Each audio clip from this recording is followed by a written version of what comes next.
Hi everyone. 2024 എന്ന് പറയുന്ന സമയത്ത് കാർഡിയക്ക് ഒരുപാട് അച്ചീവ്മെന്റ്സ് ഉണ്ടായിരുന്ന ഒരു കൊല്ലാണ്. അതായത് നമ്മുടെ പ്ലേസ്മെന്റ് കേസിലായാലും CPC റിസൾട്ടിന്റെ കേസിലായാലും. CPC റിസൾട്ടിന്റെ കേസിലൊക്കെ സംസാരിക്കുകയാണെങ്കിൽ നമുക്ക് ഒരു ഗ്ലോബൽ ടോക്കർ ഒക്കെ ഉണ്ടായിരുന്ന ഒരു വർഷമാണ് 2024 എന്ന് പറയുന്നത്.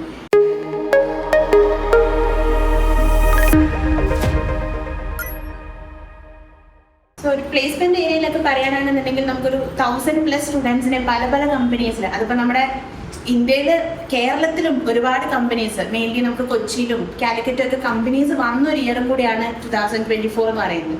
സോ ഇതൊക്കെ നിൽക്കുന്ന സമയം നമ്മുടെ പുതിയൊരു വർഷം 2025 എന്ന് പറയുന്ന വർഷത്തിലും ഒരുപാട് സന്തോഷത്തിനുള്ള ഒരു അവസരത്തിലാണ് നമ്മളിപ്പോൾ നിൽക്കുന്നത്. ഇപ്പം നമ്മൾ പാലക്കാട് കാടിയയിലാണ് നിൽക്കുന്നത്. പാലക്കാട് കാടിയയിൽ ഈ കൊല്ലത്തെ ആദ്യത്തെ ഡ്രൈവ് ക്ലാരിസിന്റെ ട്രയൽ അറ്റൻഡ് ചെയ്തിട്ടാണ്, അല്ലെങ്കിൽ ട്രയലിന് ശേഷം നമ്മളിവിടെ നിൽക്കുന്നത്.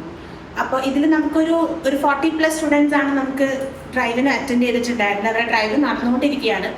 അപ്പോൾ ഈ ഒരു സമയത്ത് ഈ ഒരു ക്ലാരിസ് എന്ന് പറയുന്ന കമ്പനി ആദ്യം നമുക്ക് കേരളത്തിൽ ഇപ്പോൾ ഇനീഷ്യലി സ്റ്റാർട്ട് ചെയ്ത് കൊച്ചിയിൽ സ്റ്റാർട്ട് ചെയ്തിട്ടുള്ള ഒരു കമ്പനിയാണ്. മറ്റ് ഇപ്പം ഇന്ത്യയിൽ നമുക്ക് ചെന്നൈയിലൊക്കെ ഉണ്ടായിരുന്ന ഒരു കമ്പനിയാണ്. അതിപ്പോൾ അത് കൊച്ചിയിലും സ്റ്റാർട്ട് ചെയ്തിരിക്കുന്ന ഒരു കമ്പനിയാണ്. അപ്പോൾ ഈ ഒരു കമ്പനിയിലുള്ള പ്ലേസ്മെന്റ് ഡ്രൈവാണ് നടക്കുന്നത്. കണ്ണൂരിൽ നിന്നാണ് നിൽക്കുന്നത്. കാർഡിയ കണ്ണൂരിലാണ് മെഡിക്കൽ കോഡിങ് പഠിച്ചത്. ഏതായാലും ഡിഗ്രി BA ഇംഗ്ലീഷ്. അപ്പോൾ കഴിഞ്ഞ കൊല്ലം കോഴ്സ് കംപ്ലീറ്റ് ചെയ്തു. പിന്നെ കഴിഞ്ഞ കൊല്ലം തന്നെ CPC എഴുതുന്നത്.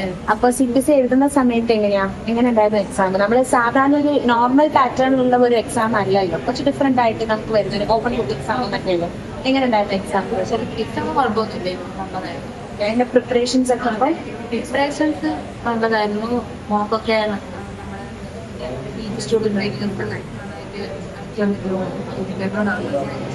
പ്രിപ്പറേഷൻസ് നിങ്ങൾക്ക് ഹെൽപ്ഫുൾ ആയിരുന്നു. ക്വസ്റ്റ്യൻസ് വരുന്ന സമയത്ത് അനാട്ടമിയിൽ എല്ലാം ക്വസ്റ്റ്യൻസ് വരുന്നുണ്ട്. ഇയാളാണെങ്കിൽ ഒരു ഇംഗ്ലീഷ് ലിറ്ററേച്ചർ ഗ്രാജുവേറ്റ് ആണ്.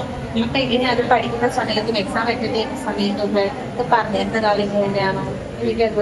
അതെ, പറഞ്ഞ കാര്യങ്ങൾ തന്നെയായിരുന്നു. നമ്മൾ അഡീഷണൽ നമ്മുടേതായ ഒരു എഫേർട്ടും ഉണ്ടാവണല്ലോ. അപ്പൊ അതൊക്കെ കൂടിയിട്ടാണ് വരുന്നത്. ഈ കമ്പനിയിലുള്ള ഇന്റർവ്യൂ എങ്ങനെയാണ്? നല്ല ഇന്റർവ്യൂ ആയിരുന്നു. ഇനീഷ്യലി നമുക്ക് 2 റൗണ്ട് ആയിട്ട് തന്നെയായിരുന്നു. 2 റൗണ്ടിൽ ആദ്യത്തെ റൗണ്ടിൽ എങ്ങനത്തെ ക്വസ്റ്റ്യൻസ് ഒക്കെയാണ്? അനാട്ടമി, ടെർമിനോളജി, ഇതൊക്കെ നമുക്ക് പറ്റുന്നുണ്ട് ഈ ഒരു നോൺ ലൈസൻസ് ആയിട്ട് പോലും കഴിയുന്നുണ്ട്. ഇനി അവതാരി ഇപ്പം തന്നെ നല്ല ഇനീഷ്യലി തന്നെ നമുക്കൊരു ജോബ് തെറ്റിയുള്ളൂ.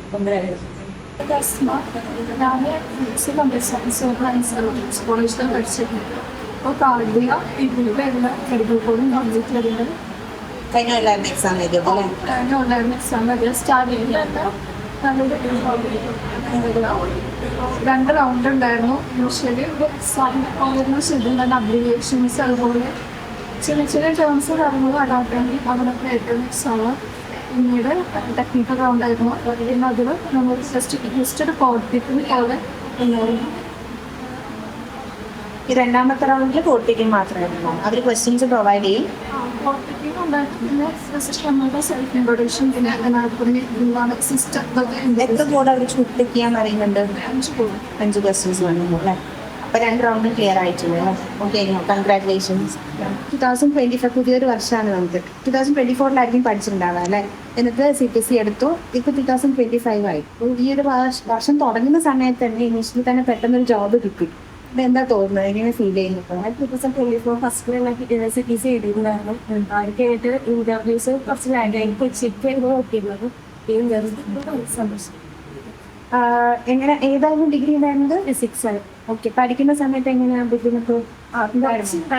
ബയോളജി കുറച്ച് വീക്കായിരുന്നു. പക്ഷേ ക്ലാസ്സൊക്കെ നല്ല ഇതായിരുന്നു. പഠിച്ച എക്സാം ഇവിടെ കേരളത്തിൽ തന്നെ ജോലി കിട്ടുന്ന കാര്യങ്ങളുണ്ടായിരുന്നു.